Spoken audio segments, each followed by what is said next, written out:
Организация Кырым-Бірлігі теперь будет работать в новом формате. Об этом стало известно в ходе рабочего собрания организации. Участники собрания отметили, что на сегодняшний день решать проблемы крымских татар необходимо по-другому. Как знает наш корреспондент Гульнара Каримова. Решение проблем крымско-татарского народа сегодня требует иного подхода. Только взаимодействие государственных структур с общественными организациями может дать желаемый результат. На собрании были приглашены представители со всех регионов Крыма. Вместе они обсуждали насущные проблемы, которые есть в том или ином районе. Каждый участник предлагал, как им нужно действовать для решения имеющихся задач.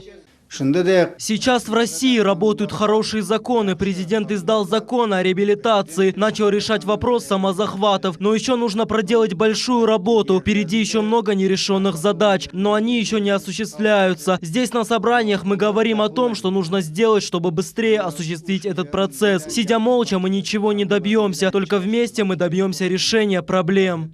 Самоучредитель организации Кырым-Бірлігі Рустем Неметулаев подчеркнул, что необходимо работать с общественностью. Он выразил готовность освещать проблемы и чаяния людей на новом уровне. В первую очередь, крымско-татарский народ, он не должен искать крайних либо виновных в той или иной ситуации. Да?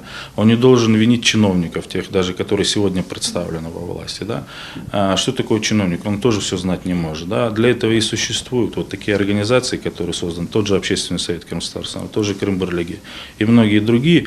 Мы сами должны в первую очередь наладить общение с народом и мониторить, быть неким коммуникатором для дальнейших действий и подсказывания власти, какие проблемы сегодня насущны в том или ином народе. Кырым-Бірлігі с недавних пор имеет представительство в Общественном совете по Регоскомнадзору. Члены организации решили каждый месяц посещать регионы Крыма и собирать заявления людей, которые затем будут переданы в Госкомнадзор. Это позволит ускорить решение проблем.